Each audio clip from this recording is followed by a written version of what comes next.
Hello, friends. This is your narrator, Austin, and I'm so glad that you're joining me here to begin Book 2 in the series of the War of the Ages. We are starting Exile of the Chosen. If you've been with us already through Book 1, Survivors of the Dark Rebellion, then you have followed all the way through from before the creation of the world all the way to the time of David. Book 2 will now pick up starting with King Solomon and move on through the rest of the Old Testament, getting us ready then for Book 3, which is the life of Jesus here on earth. I'm excited to share these chapters with you week by week. Now, as we begin Book 2, I want to point out one little thing, a correction perhaps, that I believe the author herself would have made if she was still alive. Sally Pierson Dillon wrote these books not in the same order that they're actually published for the series. And I believe that when she was writing Book 2, she accidentally changed a name from Book 1. In Book 1, our final chapter was focusing on a child named Jared, who lived around the time of David, and he's friends with another boy named Ethan. Now, Jared is the son of a priest, and that priest father of his is eventually killed by Doeg the Edomite at the command of King Saul. Jared goes on to join David and his group, along with Abiathar. Now, when we move into Book 2 today, you're going to hear that the grandfather of the main character, Nathan, is called Ethan. Grandfather Ethan, however, is actually Jared. All the experiences that he talks about over his life are actually taking place from Jared's life in Book 1. So, I think the author just got one of the names switched around when she was writing Book 2, and I'm going to go ahead and use Grandfather Ethan's name as Ethan, just like it is in the book, but I'm going to use the accent of Jared from Book 1. I hope that'll help you keep it straight. Anyhow, let's move on into this story. I can't wait to share it with you. Here we go. God bless. My name is Mark, a recording angel. I've been observing this earth since the dawn of creation. The Most High has asked me to share my recordings with you. The following are my records of Old Testament prophets and kings, and scheming scoundrels too, collected in this book, Exile of the Chosen, God's Heroes from Solomon to Malachi. If today's recording contains situations which might be uncomfortable for younger listeners, I will mark the video with the words Parental Guidance Recommended. Chapter 1, Part 1, Nathan. Nathan felt as if all the blood was draining out of his head and rushing down to his big toe in his left foot. But why? He stammered. Why do you want me to leave home? It's not that we want you to leave, his father explained gently. Now you are 12 and you've become a son of the law. You are a Levite. Part of your job is serving the Lord. Yes, I know that. You've explained that to me before, Nathan said slowly. But I thought that when I became a man, I would work with you in teaching others. Father nodded. Yes, I hope that is what you will do. But this is a wonderful opportunity, Nathan. Your grandfather Ethan was a close friend of King David and has been an advisor to King Solomon on the building of the temple. He's invited you and your cousin Zachary to come stay with him in Jerusalem and help him. This is the most exciting time ever in the history of Israel to be in Jerusalem. You'll be able to watch the construction of the great temple. Since you'll be with your grandfather, you may even get to meet the king. And you will learn more in a day there than I could teach you in a year here. Nathan stared at the floor. He loved his grandfather Ethan and had heard stories about him all his life, but he'd never been away from home before. Just the idea of it made his stomach hurt. Your grandfather's gotten a place for you and Zachary in one of the choirs that will sing in the temple. You will be learning all the psalms, being especially written for when the temple is dedicated and open for worshiping God. This could be the greatest adventure of your entire life. Although Nathan nodded, he said nothing. I looked with compassion at the boy standing on one foot then the other. While it was legally true that he was a son of the law, now that he was 12 years old, there was still a lot of him that was still a child and not yet a man. I wished I could put my angel arms around him and comfort him, but he was totally unaware of my presence. Still, I quivered with excitement clear to my wingtips. The temple in Jerusalem had been in planning for many years, and the actual building had continued for more than 10. I was delighted to have an assignment that would take me to Jerusalem, where I could observe the wonderful building these humans were erecting for worshiping the Almighty. Surely in a place like that, the glory of it would overwhelm Nathan, and he would forget to be afraid and homesick. Then I shook my head. Perhaps not. Sometimes humans can be in the presence of all kinds of things and still miss them because they have been blinded by their own internal feelings. Still, this would be exciting. I was thankful that his cousin Zachary would be accompanying him. Perhaps that would comfort the young lad. Nathan's father had finished talking to him and left. The boy wandered out into the courtyard. Peleb, his pet goat, bumped his leg playfully. Absent-mindedly, Nathan scratched her ears. "Peleb, what are you going to do without me?" he asked. The animal blinked at him with her black goat eyes. "I know," Nathan laughed. "You'll still do what you do every day. Chew on things you're not supposed to, drop little presents in the way where Mom will have to complain and sweep them out, and like as not, you'll try to kick over the bucket every morning when they milk you." Peleb bleated in agreement, her little tail flapping joyfully. Nathan rubbed her head. "Sometimes I wish I were a goat," he said. "I'd be fed well. I wouldn't have to worry about anything. And I could stay home. Nobody would make me leave." "Meh!" Peleb answered. The boy laughed. "At least somebody agrees with me," he muttered.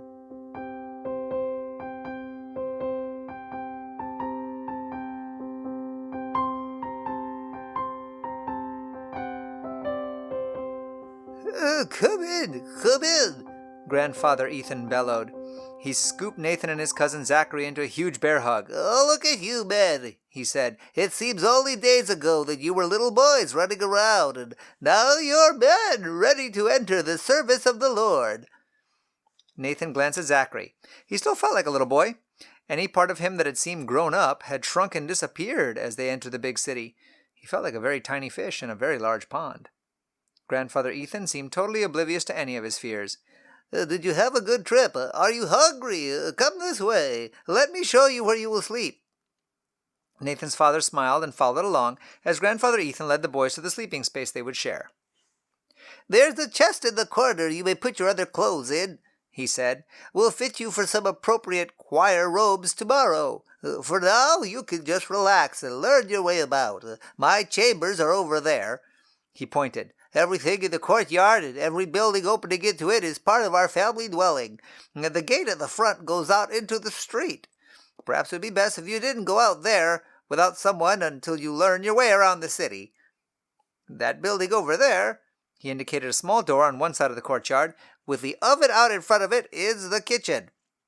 I imagine that'll be your favorite spot here if I remember what life was like when I was 12. Father and grandfather both laughed. Nathan and Zachary just looked at each other. They had never lived in such a big compound before, and they both felt a little lost. It seemed too soon when Father hugged them both and left. Nathan lay for a long time staring at the ceiling, unable to go to sleep. What would life be like here? And why did he even have to be here? Could God's plan want him in Jerusalem, or was it just Father's idea? Didn't his parents want him at home anymore? Or did they just feel he'd be able to get a more important job if he lived near the temple with Grandfather, making connections with powerful people? Whatever it was, he had never felt so alone. He even missed his annoying little sister. Whenever Father or Grandfather talked about God, they spoke in reverent tones. They would never even say his name out loud. Nathan frowned. How could they love a God that they couldn't even see, and who hadn't done anything that he knew of for years and years? How did they know that he was still interested in them? What if he was just the God of the olden days? Nathan's thoughts were becoming a confused jumble as he finally drifted off into a restless sleep.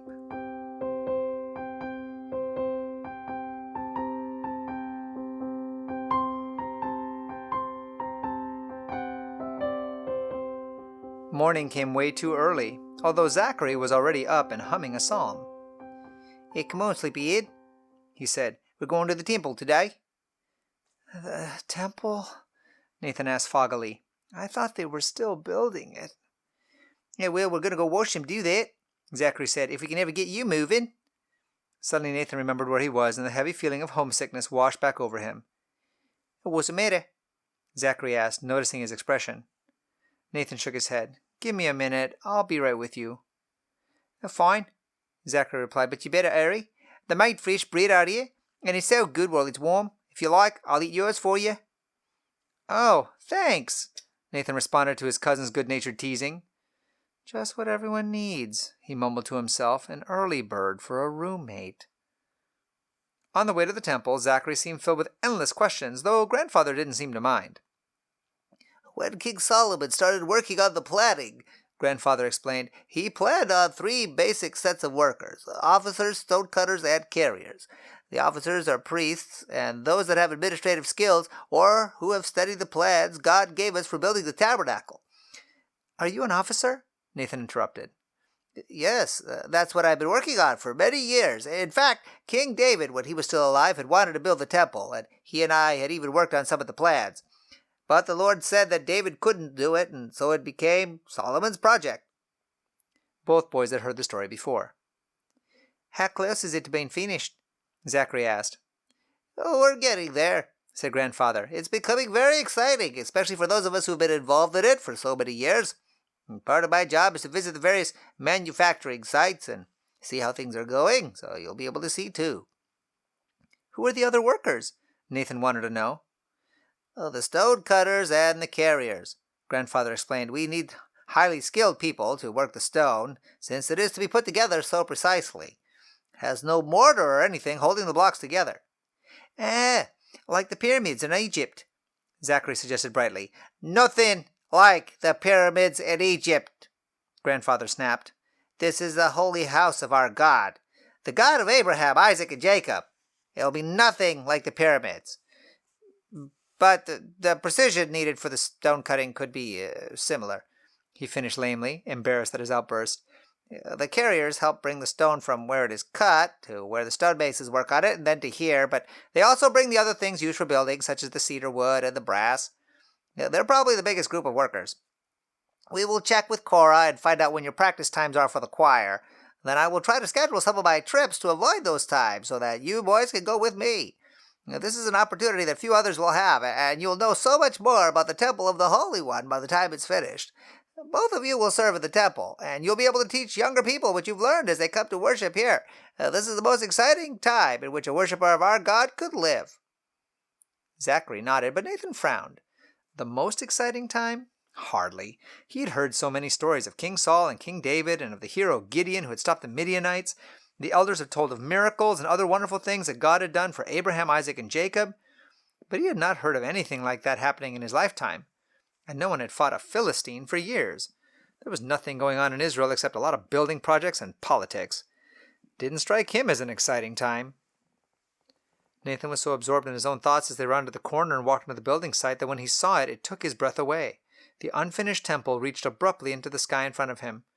The sun glinted on the white limestone, and its brightness took his breath away. Grandfather chuckled. Yeah, see what I mean? It's wonderful. Just imagine what it'll be like when it's finished. The boys stared at everything around them. This area here, Grandfather flung his arm, gesturing toward the temple courtyard, is part of the threshing floor of Araunah. Nathan's brow wrinkled again. Araunah? He knew threshing floors were important places. They served not only for actually threshing grain, but also where the families divided up the grain, and where people often negotiated legal contracts. He remembered the story of Gideon, and how an angel had met him at the threshing floor. Who's Araunah? He asked. Is that someone important?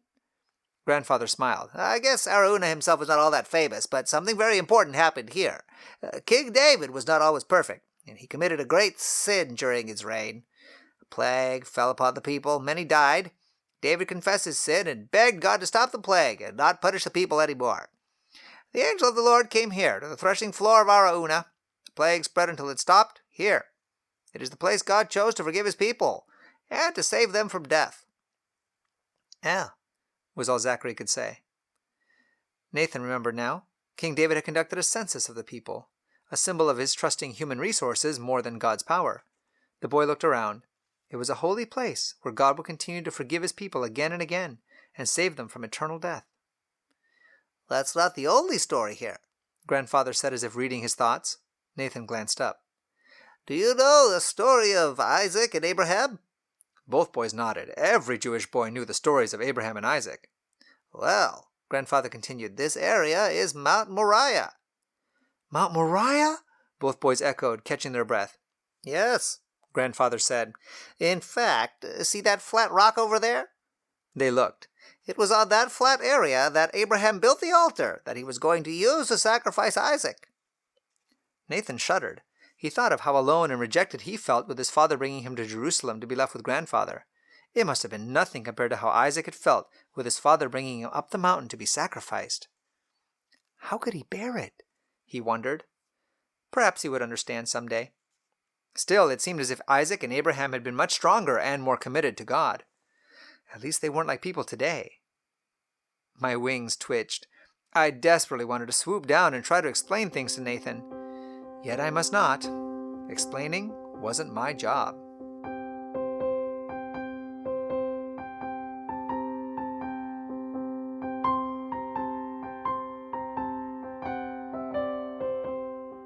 Nathan turned to stare at a group of sweating men hauling huge planks of cedar into the courtyard. Those carriers are working really hard, he observed. Look at them. Are they slaves, Grandfather? Grandfather Ethan shook his head. Oh, some of our carriers are slaves, but those men are Hebrews, just like you. They've come from the villages as unskilled laborers, and they work a period of time for the king, then return to their village. But what about their families? Nathan asked. Don't they need them at home to help with the animals or their farms? Yes. In some families, it can cause a real hardship for the men to leave and do their terms of service for the king. I suppose that's what Samuel was warning us about when he tried to convince the people of Israel not to insist on a king. He promised them that the king would take their sons and daughters for labor, but nobody cared. They wanted a king really bad. Nathan thought for a moment. But everyone else has a king. How did Israel survive without one? It seems as if that would be something every country would need. Grandfather Ethan smiled. That's what most people thought, he said, ruffling Nathan's hair. The prophet Samuel handled most of our governing before we had a king, and God told him what to do. It was God, through Samuel, who settled disputes and advised us on foreign policy, things such as when to go into battle and when to negotiate. The boy shook his head. I just can't imagine life without a king. Of course you can't. Neither can I. There have been kings in Israel during my whole lifetime and yours. But living here at the temple, you will learn stories of life before we had a king. It was God made us for getting a king then? Zachary asked. Grandfather shook his head. Oh, the God of Israel is patient and loving. I believe it hurt him deeply when his own people wanted a human king rather than his leadership.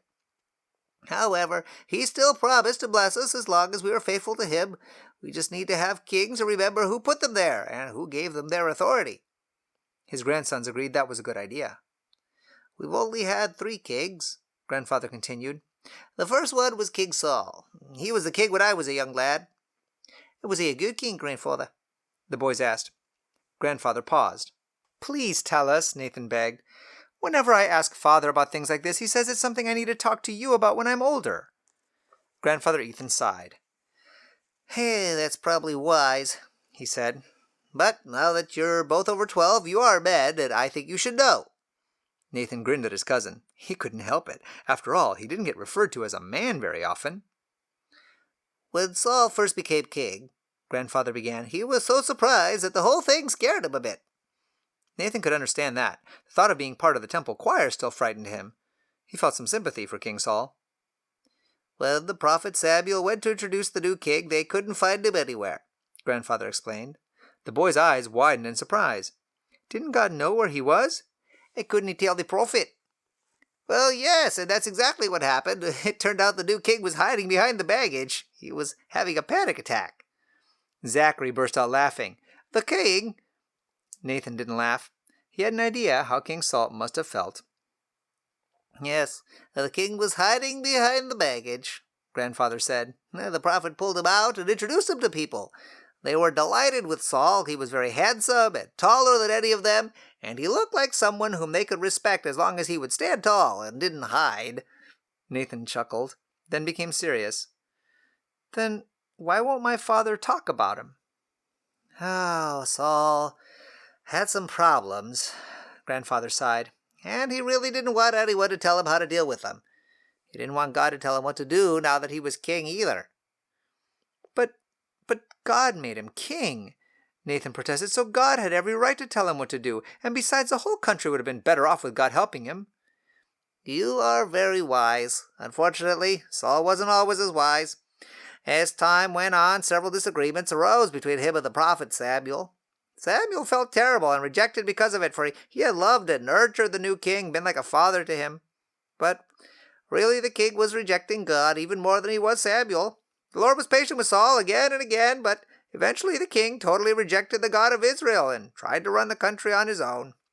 That's why before Samuel died, God had him anoint another king to replace Saul. King David, Zachary piped up. Yes, it was. Oh, I bet the people were really happy to have another king who would follow what God wanted. Grandfather smiled wearily. It didn't really work that way, he said. God told Samuel to anoint King David, who was much younger then, but it wasn't quite time for him to be king.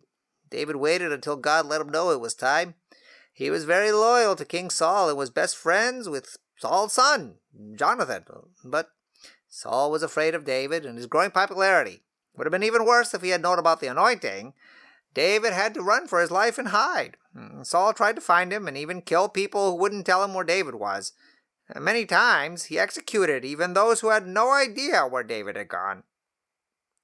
Oh, that's terrible, Zachary exclaimed. Father didn't tell me that part of the story. No, Grandfather said. It's not a particularly noble thing to remember about our first king, but it's true. That was how I lost my family. Doeg the Edomite had betrayed the high priest and told Saul that David had been there seeking advice from the Lord. Even though none of them knew where David had gone after that, Saul had all the families of the priests killed, including my father, and the high priest. Abiathar, his son, and I ran away to join David at his bed. We were barely older than you two boys now. That was how I became a friend of King David. His grandsons nodded solemnly. They knew their grandfather had been a friend of King David and that he had been one of his men in exile, but they had never known the whole story. Nathan felt a huge lump in his throat. He'd been so homesick and miserable just being far away from his family. Now he couldn't imagine what it would be like to know that he would never see them again. Grandfather Ethan shook his head as if it was all a bad dream. Come, he said, let's talk about the temple instead. Nathan followed along thoughtfully behind them. Although he wanted to know many things about the temple, he also wanted to learn everything about his family and grandfather's father and grandfather. I guess I'm in the right place for learning those things, he mumbled to himself and smiled. God probably had several reasons for bringing me here. I'm glad Father made me come after all.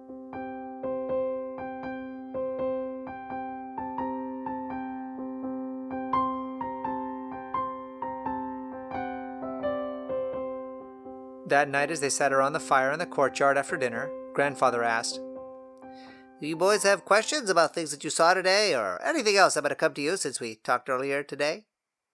Nathan's mind had been churning with hundreds of questions. Yes, when you spoke of your parents being killed and you going to live with King David in hiding, who was your friend Abiathar? Was that Abiathar the high priest? No, silly, couldn't be him, Zachary interrupted. He's a filthy traitor. Grandfather's eyes flashed with fire for a moment, but his voice remained gentle. No one may call the high priest Abiathar a filthy traitor in my home, he said firmly. Zachary looked as if he had shrunk 2 inches in height, but Nathan frowned. Was it the same person? He asked. Is that who your friend was? Yes, Grandfather replied. Abiathar was my best friend, and he and I joined King David together. But then why do our fathers... It's okay to ask questions, Grandfather said. All of us have many choices to make in life. For the big ones, we ask the Lord's guidance, but the many little ones, we often feel that we can take care of ourselves. And there was a time, he said with that faraway look in his eyes that usually meant a long story, when King David was very old. He was ill during the last years of his life. And naturally, everyone was concerned about who would be his successor. David's oldest son, who many had viewed as the rightful heir, had rebelled against him years before that, and he was dead. The boys had heard the story of Absalom and how he had rebelled against his own father and led an army against him, and how King David even had to leave the city of Jerusalem. Since Absalom was dead, Grandfather continued, many felt that the obvious successor to David should be Prince Adonijah, and Prince Adonijah especially believed that, he said with a twinkle. Nathan frowned and rubbed his head. He didn't remember any King Adonijah from his history lessons. Adonijah was afraid that one of his other brothers would feel that he should be the king, so he went to Hebron and arranged to have himself proclaimed king before David died. That way there wouldn't be any questions or any fighting over it. My friend Abiathar was the high priest at the time. Yeah, the plan made perfect sense to him, for Adonijah was not leading people in rebellion against David. He just wanted to secure the succession for himself, so he supported him. Problem was that God had promised David, and David had promised Solomon and his mother, that Solomon would be the next king. Adonijah knew about this, but he didn't feel it was a promise his father needed to keep, especially considering that David's great sin had been with Solomon's mother. But if God had promised it, Nathan said, then Abiathar should have known that. He was the high priest. Grandfather nodded. Yes, if Abiathar had consulted God and asked him, God would not have kept that as a secret from him, but it just seemed logical to Abiathar, and he supported Adonijah. But Adonijah isn't king now. What happened? Zachary asked. King David called everyone to Jerusalem and had Solomon crowned king, Grandfather explained. Then he and David shared the throne until my old friend the king finally died. Everyone knew who David had chosen as his successor, and Adonijah, to his credit, did not lead a great army against his father or try to fight it. However, my friend Abiathar, because of his mistake, has not been able to be here, even though building a temple was one of the greatest dreams of his heart, too. What happened to him? Nathan wanted to know. Solomon was kind to him. Our king is very wise and merciful, and he had great respect for Abiathar, not only because he was a priest of God, but also because he'd been such a good friend to his father David. So he sent Abiathar out to live in a country house in retirement. And even though that doesn't sound too bad to you boys, he's missing being a part of building the temple, and it just breaks his heart. I never knew that even high priests could make mistakes and do wrong things, Zachary exclaimed. Grandfather laughed. Ha! Oh, it's part of the human condition. Sometimes we don't like to admit it, but all of us make mistakes and bad choices sometimes. That's why we are so thankful for a forgiving God. No matter what we do, we can take our lamb, go to the sanctuary, and confess it to Him. He knows our hearts and forgives us, just like Moses said. The Lord is patient, long-suffering. His kindness and mercy endures forever, Grandfather said, his eyes filling with tears. Nathan watched him. Grandfather got so emotional sometimes, talking about the God of Israel. The boy hoped that someday he would have such a love for God too. But right now the Lord just seems so big and important and far away. Grandfather's voice rose and fell with his storytelling, and while Nathan intended to listen and was fascinated with what he heard, he soon dozed off with his head on Grandfather's shoulder. Even though he was a grown man, 12 years old, he was not too big for Grandfather to scoop up in his arms and carry gently to his sleeping quarters. It had been a long day, and he was still a very young human. I smiled. This one did not know much about the Mighty One, but he had a tender heart and an inquisitive mind, and he would learn. Oh, how soon he would learn. This broadcast has come from the book Exile of the Chosen by Sally Pierson Dillon, with permission from the Review and Herald Publishing Association. This book and the rest of the series, War of the Ages, can be purchased by going to www.adventistbookcenter.com or by calling 1-800-765-6955. I'm your narrator, Austin Backus, and this audio project is a gift to you from my free Christian book ministry, RXF 1888. Please visit our website, www.rxf1888.com, to request free Christian books for both kids and adults. And join us here again for more stories from Mark the Recording Angel.